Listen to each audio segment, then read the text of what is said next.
That's in my right. head, like It was distorting glasses level kids. weight that ran on nothing, like the less than a volt stuff that I was talking about. Yeah. It didn't store for dealing with the shit, but it had battery for that, and then it was just pure communication. So it set itself up as a wireless virtual 3D device. So you could just hook into any computer, and it would just automatically become the headset, move around. Oh, totally. Yeah. I'm just thinking it through. All the geometry, yeah, all the geometry sensors in there to do the head movement and tilt and everything else. Have hand sensor input information pass through as well. So wherever you put your hand up, you could grab things inside your if I think about augmented, Shink days, and I'm thinking about like where I was thinking about That's geometry. what our ultimate goal was, wasn't it? Geometry process, the glasses, the fucking decent set of click-in glasses with a cyberpunk attachment. Oh, I think for me, the main thing I was thinking about back then was like the architecture required for processing geometry effectively, processing 3D environments. And what doing that work. Essentially what I thought well, it didn't exist back then, but it does now. It was it's getting there. Yeah, totally. Voxel based. Like it was like each doing the blocky thing. Well, because what I kind of figured out was that there's two things. One is the environment, and one is the viewport. And in the things that I kind of designed in the sort of hardware architecture of like those geometry pipelines was around making like a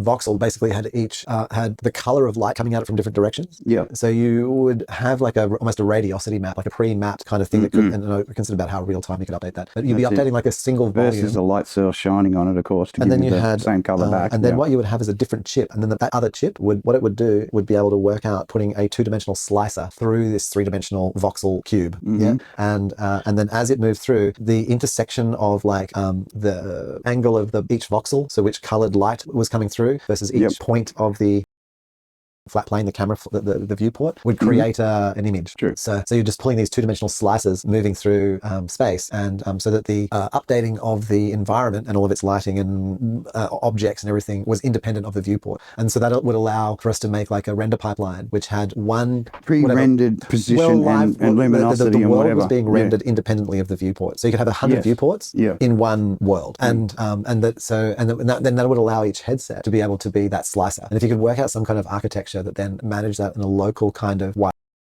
have a base station which is processing like that sort of shared 3-dimensional environment and data set, and then your headset is like a lightweight slicer that's moving through a database, basically, a database that's being real-time updated. Imagine like a database. You're basically that. Imagine like a database that's being updated like 60 times a second. And the database is 3-dimensional pixels, and that each one of the pixels is not like just a cube, but maybe like I don't even know, whatever shape like interlocks perfectly together to make like, like a hexagonal, a 6-sided thing. Little and so that there's like, 12 faces. Call it the bit, 12 faces or 18 faces or whatever how many faces it has. And then as light goes through, can be a different like light, color, and intensity, and like, so it's got like a quality to it. And certain ones of these little voxels could be solid and like absorb or do other things to light, so that you can have objects within the space. So you have that thing rendering, and then you have these slices moving through, and you just have like, so you basically have a database, a 3-dimensional database. Well, from the database, it doesn't matter what it is. Just created from pixelization level, and then you have a slicer that moves through it. And I think what you could do with like, especially like modern AI upscaling, right, is that because one of the issues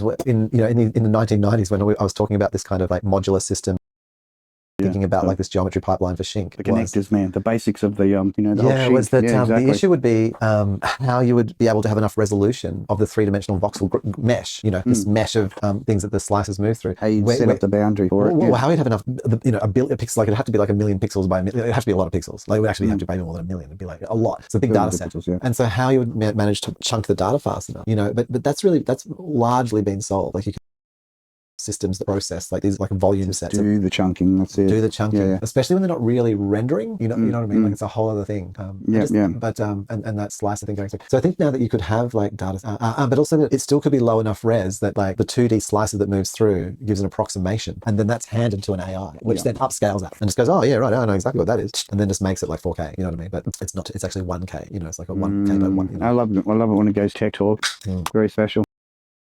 Like, and I can see like, and there, but separating the two processes. One is like where the viewport versus the world are two things. And I didn't think about it in the pipeline. Separate calculations. That's right. And I can't remember, but still inherently connected. Correct. A little box sits in every room of the world. Yeah. And makes it 3D. Scanning the room. Clips up in the top corner of right hand corner of your room. Scans everything. Creating. How many would you need?